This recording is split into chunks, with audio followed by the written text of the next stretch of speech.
Sometimes I get so painfully nostalgic for college. So for context, I went to college from 2011 to 2016. I was popping my pussy and living my best life in these white boy frat houses. And I had a roster of guys that I would rotate through.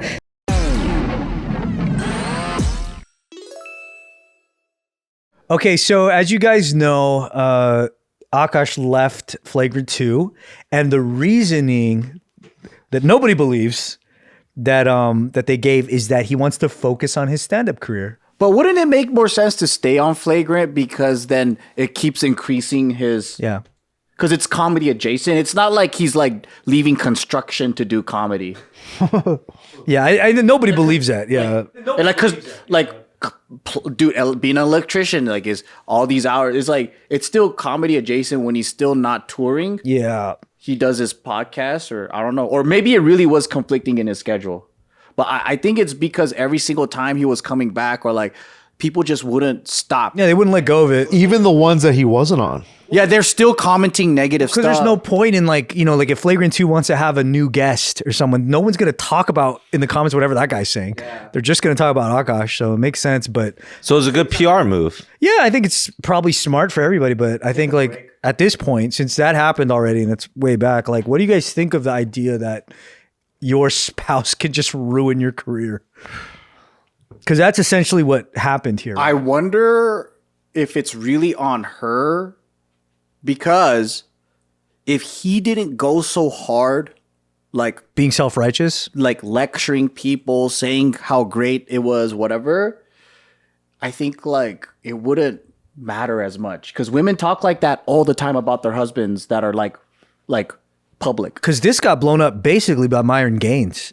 Yeah. He was basically just doing a comeback at him, and then it became this, which is crazy. Do you think that it would have been this bad if he never really like lectured Myron? I think just people don't like Akash for whatever reason. Yeah. So they want to see him get hurt. Yeah. Even their fan base wants to see it too. They have like a toxic fan base that just wants, you know, to see the downfall in some weird way. But I think it's because when you're someone that's like, everything is perfect here, you should be like me.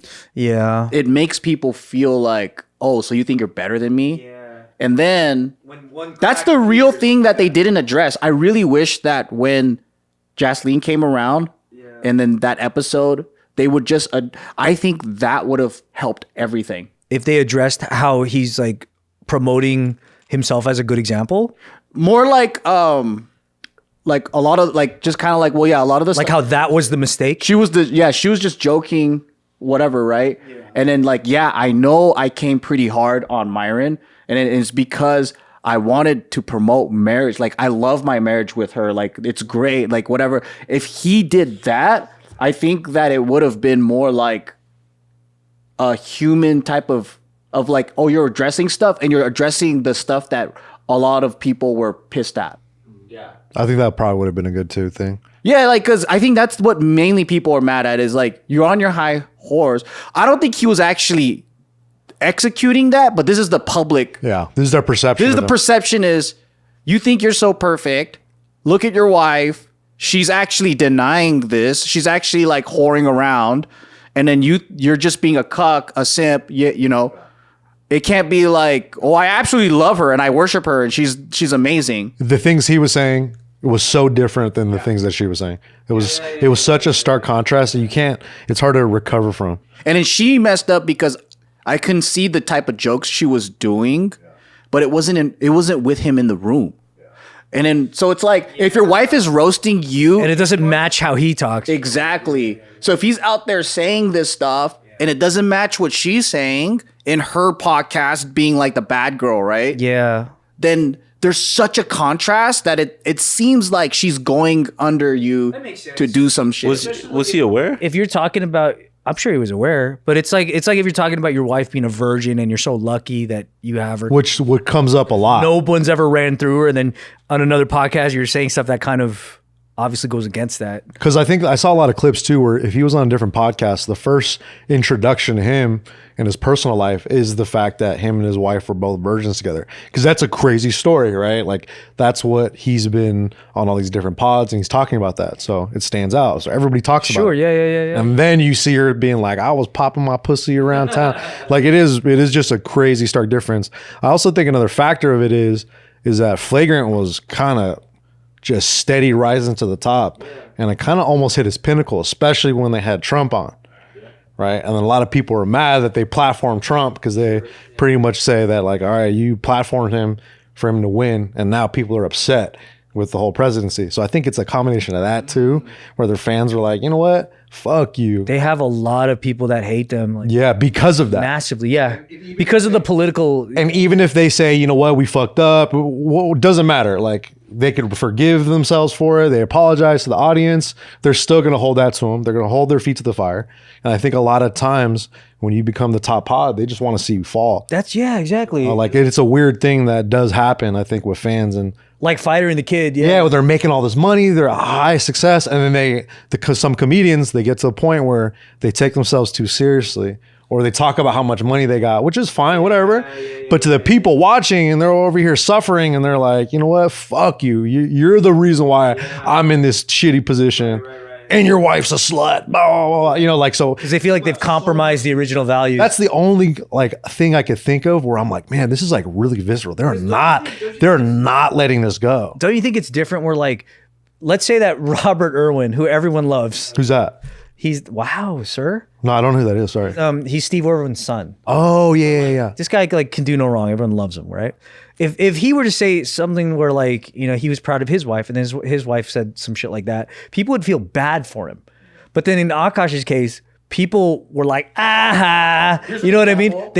I think they just really hate this guy. We know Nick's story. We know that they both lost their virginity to each other. It's a similar kind of picture here where they got married, they were high school sweethearts, whatever, right? If Tiff, for some reason, went around talking about popping her pussy, getting fucking eaten out during her rag or whatever, I think all the same things that Jasleen said, right? She said she was getting eaten out during the rag on something a pod? along the lines. I don't wanna give misinformation, but it was something along the lines of that. And then so it was one of the pieces of evidence where people were like, wait, you're a virgin, but like you're talking about getting eaten out? Like, I guess it doesn't is that there was a lot of gray area. So there was a lot of stacks of things that like popping my pussy at a roster of men.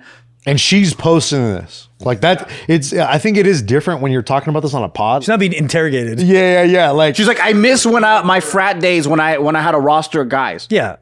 But later, I think she explained it like, I didn't know what that meant. Like, I wasn't fucking these guys. I was dating, I was going on dates or some shit like that. I remember. Yeah, we talked about all that. Anyways, so imagine if Tiff did that, I actually don't think people would start calling Nick the cuck. they might. But I actually think people will feel bad for Nick. That's also because Nick would call himself the cuck first. But that's what I mean. That's what it is, though. The sentiment should be that normally, but it's not. Because Nick doesn't lecture us on how good his marriage is. On camera, I don't. It's true. Off camera, I do. True. And I'm tired of it. But also people don't hate him.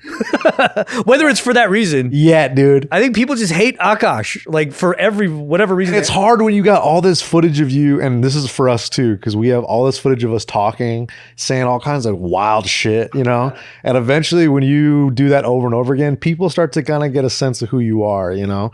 And I feel like some people get annoyed by him, the way he talks, and he does talk like he's on a high horse sometimes. And I think that all feeds into his unlikability. Yeah, I think he was like primed to be hated for this.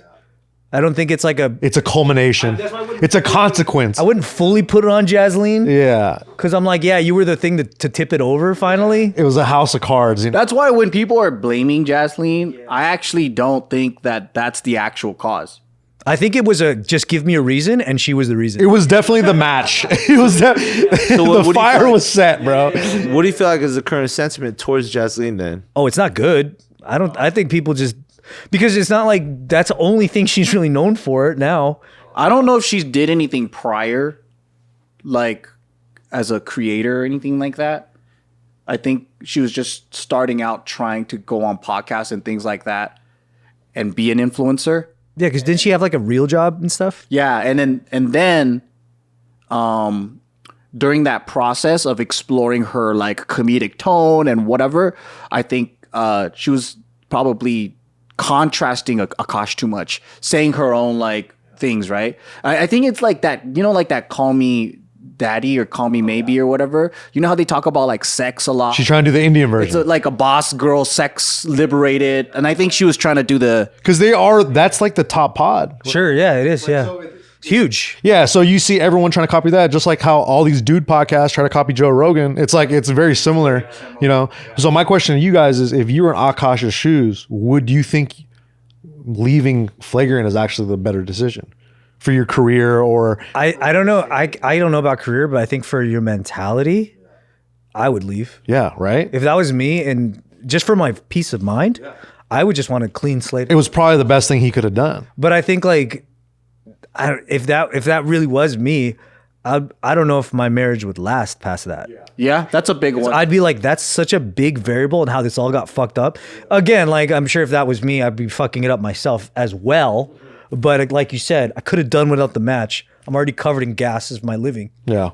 Yeah, I don't know like why it wasn't strategically.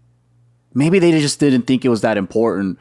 But like, the contrast is so big that I can't imagine any of us with our wives having such a different story. I think it's just really fundamentally stupid to have such a popular show and even allow your wife to make a contrasting content. Yeah. I think that is the dumbest shit on the planet, to be like, yeah, sure, go ahead and then be a partner, almost like a companion episode to the shit we're doing that could totally affect it. And then she didn't know that the stuff that she was saying was contrasting. Why would you do that? You're on the same team. Yeah, that's where I was just like, How would she not know?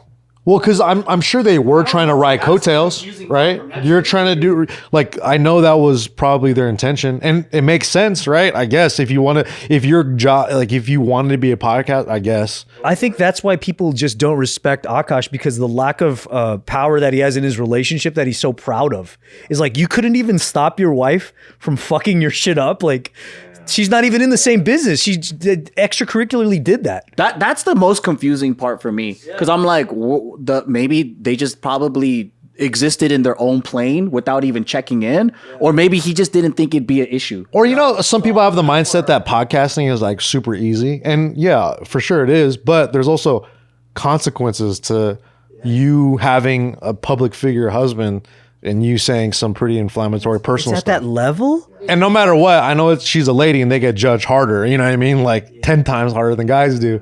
So it's like you're putting yourself on a platter for guys like Myron or whatever. Or it's a Red long Pill game, boys. guys. Waiting 6 months when their book comes out and it's like the #1 seller. They could ride with it though. Guys generally don't end up respecting a guy whose wife doesn't respect him, right? Oh, for sure. And I think that's what it comes off sometimes. Like now you can't really respect him because you know that his wife's probably just doing everything. When you get all these YouTube channels just waiting for the next news to drop so they could super cut like footage of them getting engaged and they could see, oh, look at them not kissing each other. Like that level is it, like I couldn't imagine how a relationship survives that. Yeah. Just the level of mind games for each of them. That's why it trips me out, like how freely she was willing to talk when what they had was so big. I really feel bad for him. I feel that's a terrible spot to be, bro. It sucks because like even if your wife had a normal job at the bank, you already know how to act to not fuck her job up. For real. You know, it just seems so stupid to me.